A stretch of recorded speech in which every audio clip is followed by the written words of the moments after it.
This is Alabama Politics with Steve Flowers, an in-depth interview with Alabama's top political newsmakers. Now, from the studios of Troy University, here is Steve Flowers.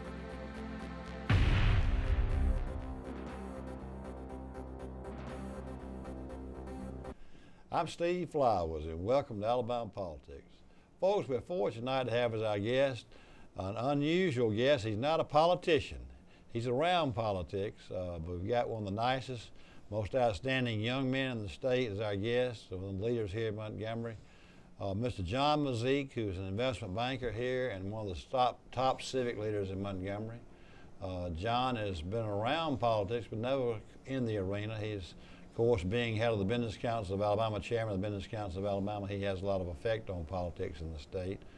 But I've known John for a long number of years. His mom and daddy have been outstanding leaders here in Montgomery for generations and have lived in the same house on Woodley Road for 47 years. And his dad's a retired radiologist, his mom was a retired pediatrician, both physicians. And John went to school here, grew up here, born and raised in Montgomery. He's a real Montgomeryan. Went to Vanderbilt undergraduate school, though. That's right. And, but John, good to have you on the show. Thanks for letting me be here, Steve. Well, I tell you, you wear a lot of hats here in Montgomery. Like I said, I've known you since you were at Vanderbilt. And what years were you at Vanderbilt? 91, 95. I knew you and somewhere in the middle of all that. And but now, were there many of your classmates in Montgomery County went to Vanderbilt that year, or were you the only one? Just very few, maybe two. I bet you enjoyed your time with that, didn't you? I loved it. It's a great town. Nashville's incredible. Nashville is maybe the new Atlanta in the South. Everybody getting out of school wants to live in Nashville, and I don't blame them. It's a great place. But now Montgomery's a great place. You have come. Montgomery is a great place. Did you come right on back home after Vanderbilt? I did. And got in the investment banking business right off the bat? I worked for Steve. I got a break. I got a job with Bobby Louder at Colonial Bank for a couple of years. I guess he wanted somebody that didn't go to Auburn. And I came and worked for him, and he was extremely nice to me and helped me get a job in investment banking. And I've been doing that ever since. 22 years. 22 years. Now, you got 3 children. I do. I've got a 7-year-old boy, a 4-year-old girl, just turned 4, and I've got a 1-year-old little boy, just turned 1. Busy times. Let's talk first of all about your duties as chairman of the Business Council of Alabama. You, of course, work with Katie Britt, who worked with Senator Shelby, and it's a kind of a young team, but y'all doing a great job. Tell our viewers about the Business Council of Alabama and your role in it and what all it encompasses, because people use that word loosely, the Business Council. Prior to the show, we were talking about somebody who was head of the Business Council when I was in the legislature, was Clark Richardson, and you and his son grew up as best friends. Still are.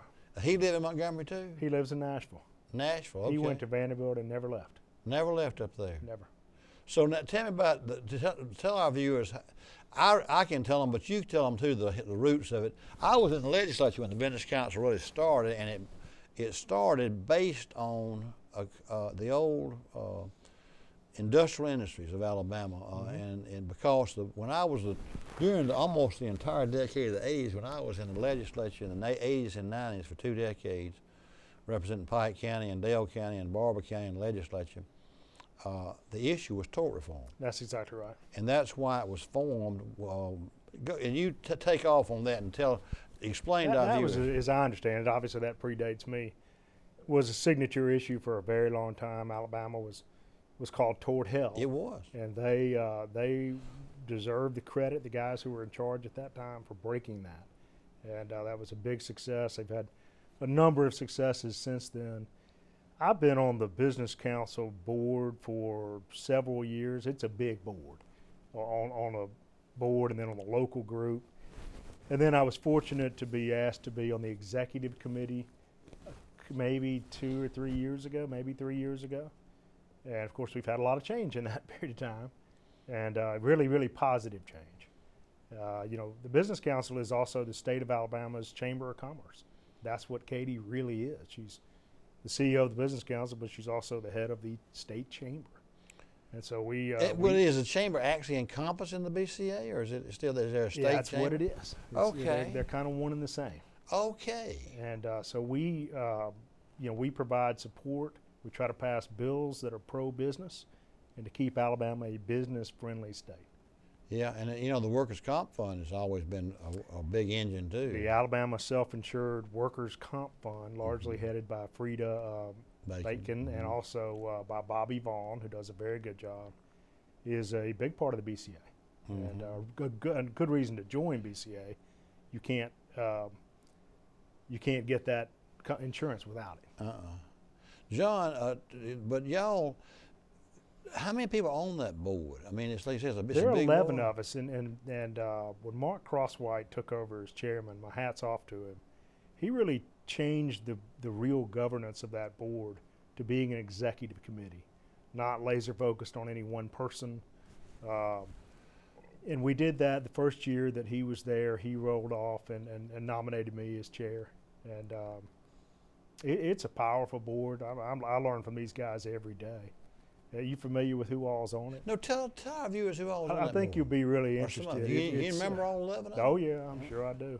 I've got Bobby Vaughn, who's at Alabama Self-Insured. Where's Bobby? Workers. Is he in Birmingham? He's in Birmingham, lives in Mountain Brook.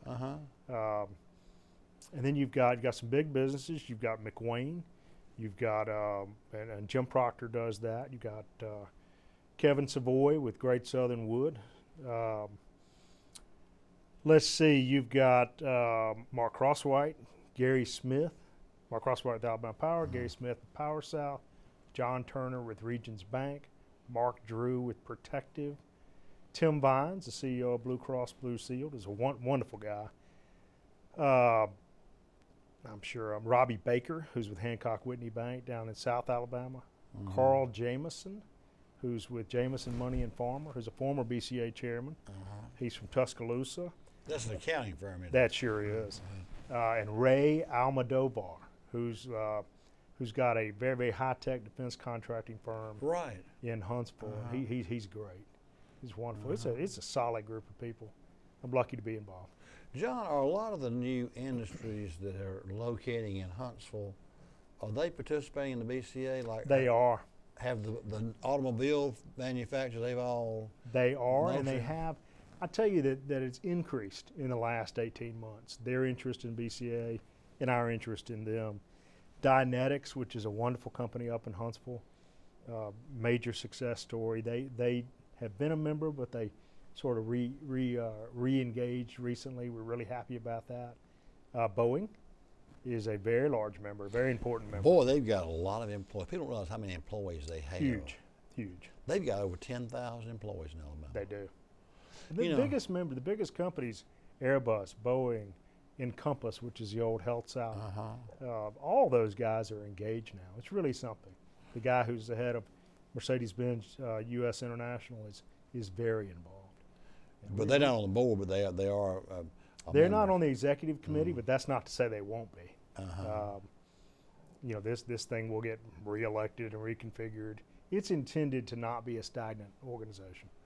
Back to these new automobile, what's changed in my lifetime, a lot's changed in my life because I've been around a while, but Alabama was, not considered a high-tech state, but with the growth and exponential growth in Huntsville, and the automobile thing is so big that when I was growing up, it was U.S. Steel and farming It's changed. were the two biggest things. Now, we may surpass Michigan as the #1 employer in the state in America for automobile jobs. Now, y'all are acutely aware of that, I'm sure. As Absolutely. We're a right-to-work state, which they're not. And that's one of the reasons, isn't it? We've got cheap power, we've got abundant natural resources, and the work ethic of our people is outstanding. That's why they want to be here. The right to work thing is one of the biggest things, isn't it? It's a big deal. They do not, these guys, they won't say it. I wouldn't think they'd say it, but they don't want to go. They're not investing in places with unions. They're just not. Yeah. That's one of the reasons we've done so well, isn't it? It's one of the reasons. That's interesting. And that's one of the things the BCA is instrumental in doing, is protecting those types of pro-business legislation in the legislature, and we have a very pro-business legislature. The most pro-business legislature we've ever had. Yeah, it really is. Exists right now. It really is.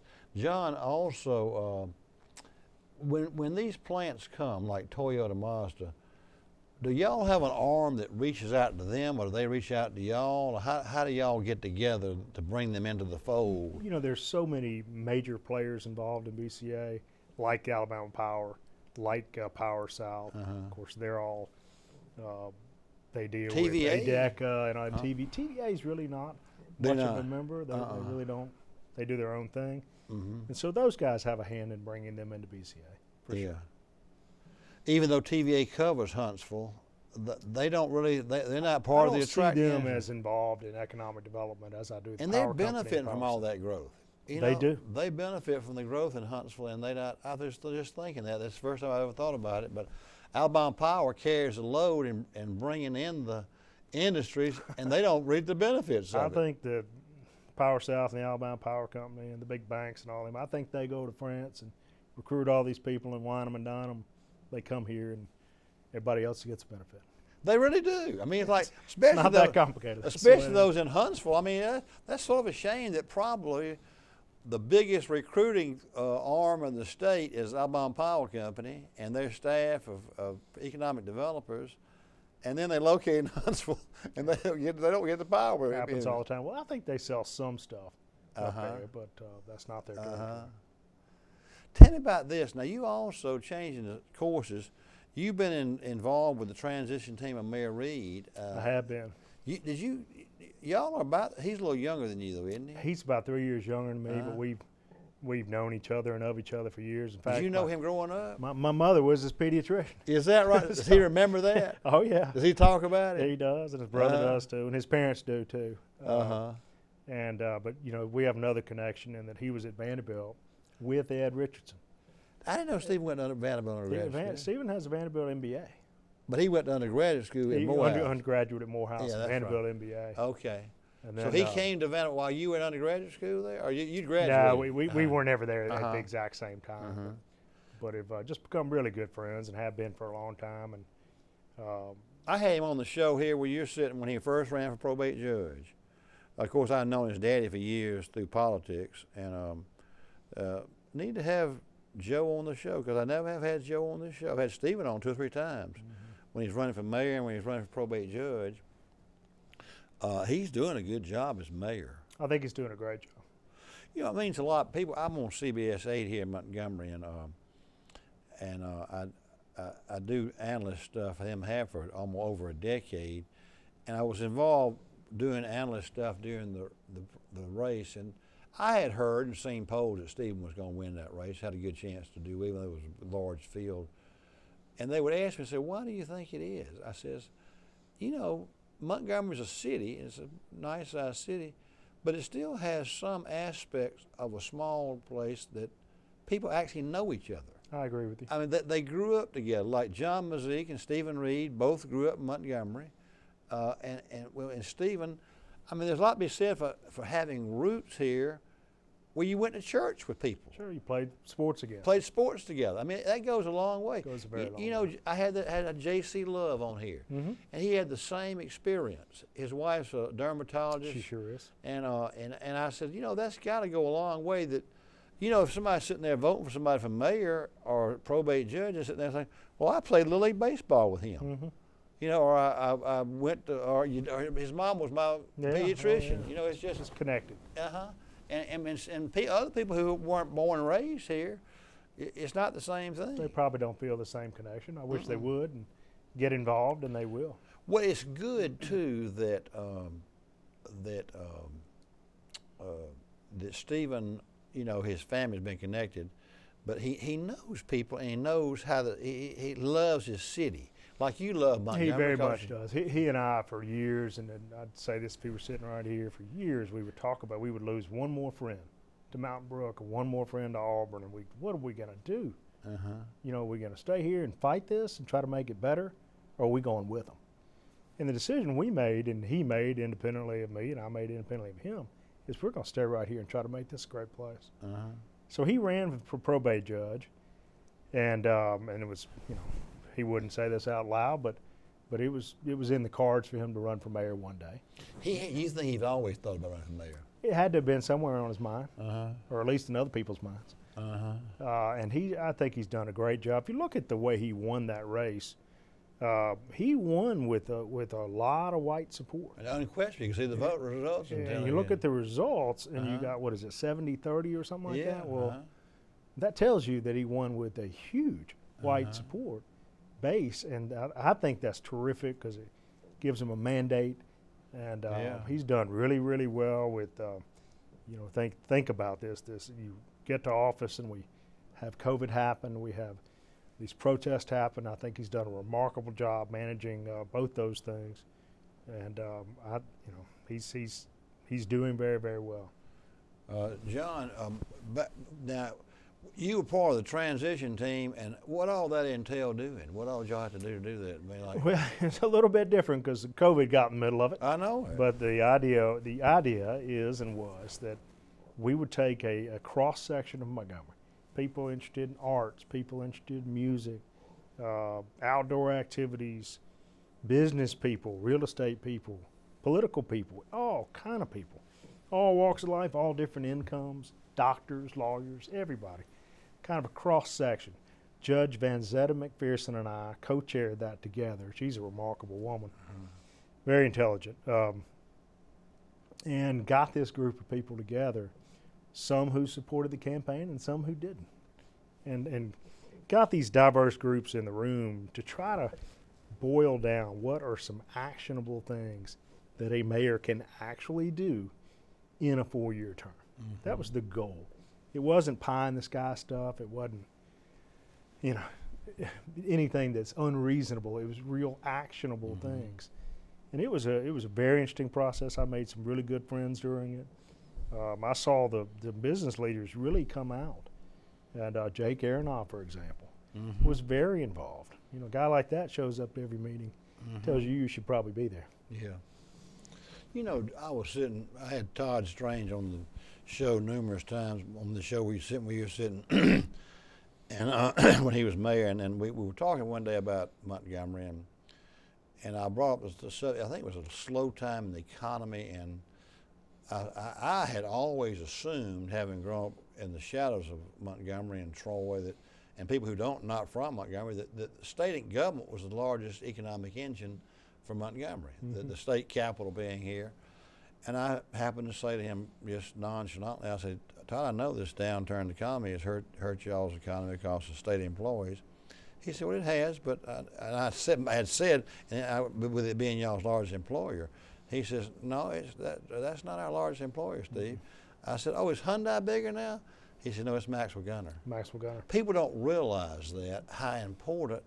It is critical. It really is. It is absolutely critical. I did not know that. And let me tell you what we've got to do. We're fortunate to have Senator Shelby. Very. And as chairman of the Senate Appropriations Committee, but he also is chairman of the Senate Defense Appropriations Subcommittee, because he realizes how important military dollars are to Alabama, not just hugely important, not just to Montgomery, but to Huntsville. Oh yeah, south of Fort Rucker. Rucker. I mean, you take those out of the state of Alabama. I mean, it's huge. We have got to be thinking in terms of politically, since it's a political show, that if he retires in 2022, and he will be 88 years old, and he may very well retire, that we've got to be in a position to try to salvage what we've got. But I can't tell you how much he's meant to this state. It's amazing. Montgomery has something like 23,000 jobs. We've got a Tri-County area. Something like 23,000 jobs related to that. That's huge. Well, it's not just that. And subcontractors and that everything. in itself, John. But here's the peripheral thing of that. This, having grown up here, that a lot of the leadership in Montgomery are retired. Absolutely. Guys. I mean, they're the pillars of the church. They got good incomes. They got good retirement incomes, and That's what's really, that's not even included. You talking about a general or somebody or a colonel? This was their last stop, so they retired here. The climate's good. Yep. And they say, well, I'm going to live here, you know. Exactly right. Montgomery's full of retired Full military. of it. I mean, you know this having grown up here. Oh yeah, it's so important. Well, walk around downtown any given day, you'll see men and women in fatigues, Air Force uniforms, flight suits, just having lunch. It doesn't take you long. Go in Scott Street Deli, filled with them every day. Every day. It is they're an amazing part of our economy. And while we're on that subject, they are demanding better education for Montgomery, and we need to give it to them. Well, that is a sore subject. It really is. It is a sore subject, but it is time to confront that. The past is the past. We've got to do better. We've got to think about ourselves as someone that could be on the chopping block for the military. So we have to right now, I don't think we have a minute to lose to make our education system better. There's a lot of talk about that. There's going to be a referendum. Are you familiar with the? No. There will be on the ballot in November, there will be a vote of the people in Montgomery County, with the exception of Pike Road, where we have the choice to vote our property taxes, to increase our own ad valorem taxes. In the city of Montgomery. In the support of the Montgomery school system. You know, the Montgomery school system is not a city thing. It's not really a county thing. It's its own entity with an elected board. Right. And there are some major businessmen in Montgomery who are very generously given their time and effort and money to waging a campaign in the support of this amendment. These are the men, truly the men, who are really going to be paying this tax, because they're the ones that own all commercial property, and they're all in. And you're going to hear a lot about that pretty soon. It's it has the chance to transform Montgomery. I think that's the key. I think you've hit right on. You've been a leader in that, hadn't you? I have been. I think that is vitally important. It's hugely important. Because property taxes is where you get your money for schools. And it's the only stable money. Look, we're in a recession. Sales taxes go down. Property tax is going to stay the same. And I'm not an advocate for, as you not, being a conservative businessman and everything, but the property tax here in Montgomery is extremely low. We fund our schools at the lowest in the state. I think you're right. I know I'm right. It's lower than people like Pike County do. It's the lowest in the state. Yeah, isn't that something? And we have, we have more kids than Birmingham, but we're educating more children with fewer dollars. It's crazy. It doesn't work. No, it clearly doesn't work. And it really doesn't. It doesn't. And y'all are farsighted to see that. Yeah, it's interesting. You never thought you'd see a group of business people, especially these men who are really pillars of our community, who own the real estate. They're really the ones that are going to be paying this. It's not going to cost me much. It's not going to cost my neighbors much, because you're talking about an increase of 12 mills. But it's going to cost those guys a lot. And they don't have children in public school. They don't have grandchildren in public school. Their kids are grown and gone. And they care about it so much that I think it's something that the people should support and get behind. Is Stephen going to get out there and campaign for it? I imagine you'll see him front and center. But it won't be just him. It'll be a diverse crowd of household names in Montgomery. So y'all really going to have a big campaign to pass it? We are. See, I didn't even know it was on the ballot. It is. It's going to be on November ballot. There was a bill put in the in the shortened session, and it required unanimous consent locally. I think that's how it works. But anyway, it got through. We didn't have unanimous consent. We had one abstention from Mr. Barfoot, Senator Barfoot, and but it got through. So it'll be on the ballot. It's a real thing that's getting people talking in Montgomery, creating a sense of civic pride. We can't, we just can't fail these. What we're doing now isn't working. I think we all know that. We've got to do something different. A lot of people in Montgomery, after this census is taken, you reapportion the legislature and the congressional seats. But a lot of people in Montgomery do not realize that Montgomery is carved up congressionally and will probably continue to be. But right now, they're not aware that it's 3 congressional districts in Montgomery, which Most makes people it are not hard. aware that Terry Sewell is one of our congressmen. And I think under reapportionment, I think she will get more of the city, and that's not a bad thing, because she's in a position that when Senator Shelby does retire, and there's a Democratic House in Congress, which he is now, and if there's a Democratic president, she will be the go-to person power-wise. Mm-hmm. So Montgomery would be The balance wise. of power will swing. Montgomery and reapportionment would be wiser to let her get most of the city. People don't realize that the 3rd district comes in and gets Wind Lakes. Mike Rogers? Yeah. Yeah. And Martha Roby's district, or which will be taken by a Republican from the Wiregrass, will be, they may be out of there. I think it's going to be part of That's what I keep hearing too. I think the Wind Lakes part and Pike Road will go north in the Mike Rogers district, but you'd be better off Montgomery to get more, almost 70% of Montgomery being in Terry Sewell's district, Mm-hmm. and because she's going to be a power. It is a shame. It is a shame as somebody from Montgomery that we don't have a congressman from Yeah. here. I hate Martha Roby's done great work. I'm sure she's been on your show, and I'm sure you know her. Yeah. She will be a real loss. That'll be a loss for Montgomery, and hopefully we can groom somebody in the future. You know, John, our time's about up, but you brought up a very interesting point. It's been a good conversation. We'll have to do this more often, maybe once a year. Maybe you can come on. Sure, I'd love to. Okay, as a leader here in Montgomery and chairman of the Business Council of Alabama, there's so much we can talk about, and but that issue on the referendum is something I'm glad we brought up, because I was unaware of it. It'll be here. You're going to hear a lot about it, sometime in the fall. Good. Well, folks, our guest today has been Mr. John Mazyck, an investment banker here in Birmingham and head of chairman of the Business Council of Alabama and a civic leader, one of the Committee of 100 here in Montgomery. And we thank him. He's a native Montgomeryan and a leader here. And we thank John for taking time out of his busy schedule. And we thank you viewers for watching. Hope you tune in again next week for Alabama Politics. Thank you. Thank you, John. Thanks, Steve.